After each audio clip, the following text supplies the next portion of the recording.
Yes, ma'am. Aside from the normal chef tools, Yes. what tools do you really rely on to prepare your food? The question was, besides regular chef tools, what tools do I really rely on to prepare my food? A really good dishwasher is a That for sure. That for sure. Okay.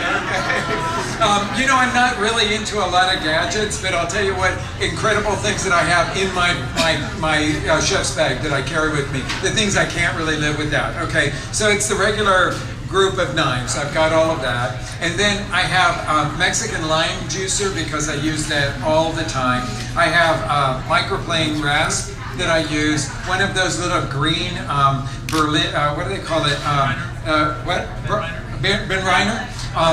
It's a little handheld mandolin. I use that. I've got a couple other tools in there, but not much else. But those things are really the things that kind of get me going. Yes. Other questions? Yes, right back here. The short one, right in the middle. What's it like to cook with Diana Kennedy? I have never cooked with Diana Kennedy in my life.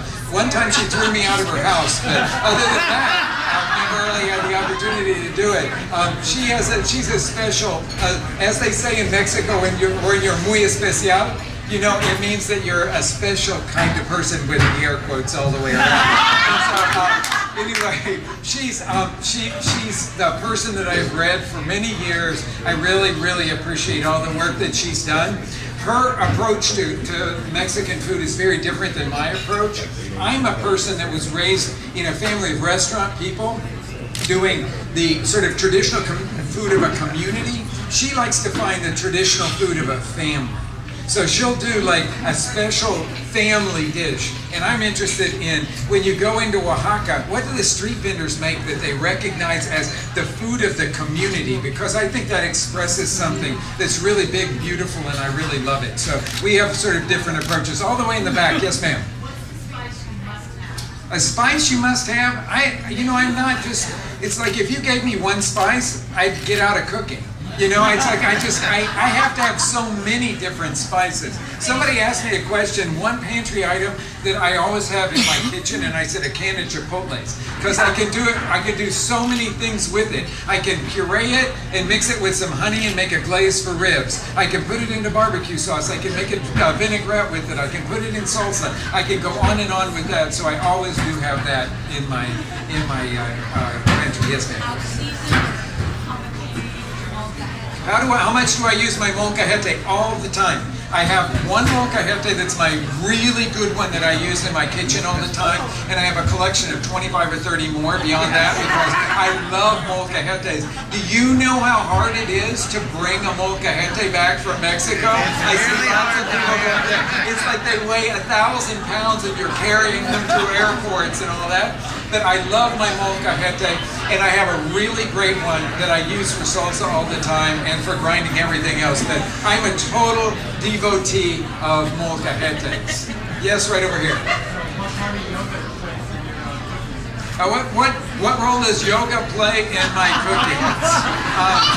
Well, that's a really interesting question.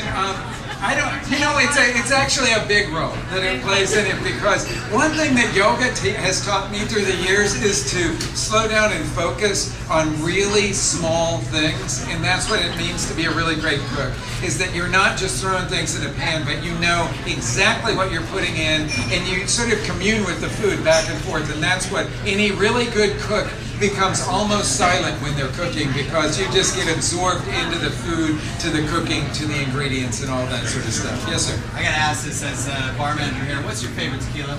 The question was, what's my favorite tequila? From the bar manager here, I cry foul on that one. I would say that it depends on where I am and what I'm doing, and I'm not answering anything past that. There's lots and lots of really, really good tequilas out there. Enjoy finding your favorite. Yes, ma'am. How do you see Mexican cuisine evolving? I can't hear it. How do you see Mexican cuisine evolving? How do I see Mexican cuisine evolving? It's doing some major things in Mexico. Mexico is struggling with exactly the same things that we are in the United States. There's a movement for bringing all the traditional stuff into the present, and then fast food and junky food is all going 90 miles an hour through the country. So what you're going to see is all the old recipes being reinterpreted for a modern generation. And that's what we're doing. That's what people in Mexico are doing. And there are so many great chefs in Mexico right now doing really beautiful modern versions of old classics. And I think that's cool because that says the cuisine is really, really alive. One more question. Yes, sir. Right in the back here. I want to salute you for being the top chef. You guys are so nice. Thank you. That was really hard to do, by the way.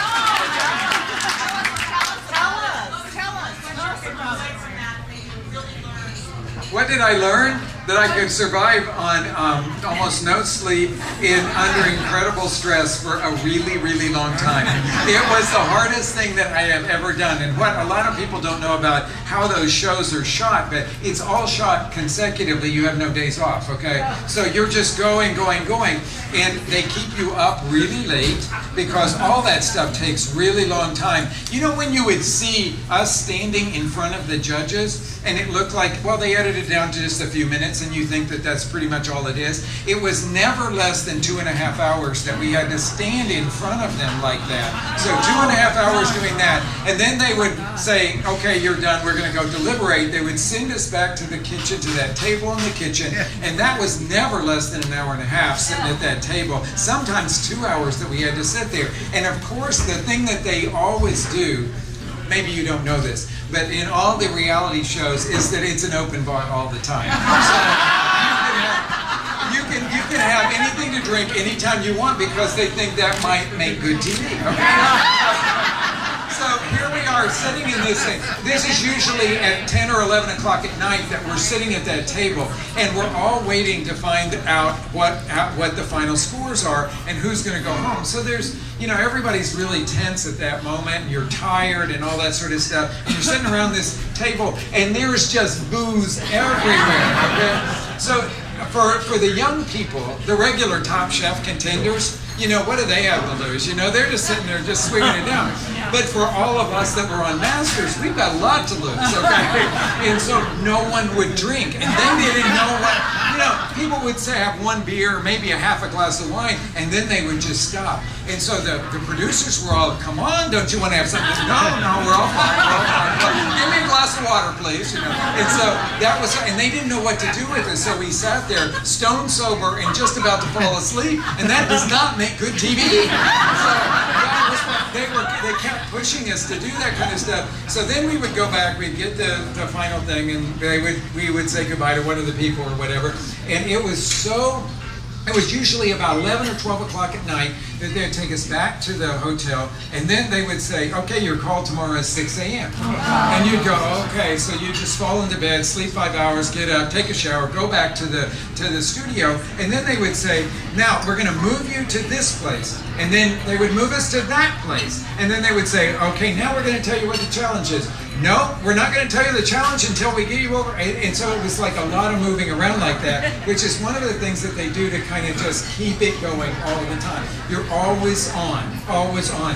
And that was the hardest part of the whole thing. But it turned out okay for me.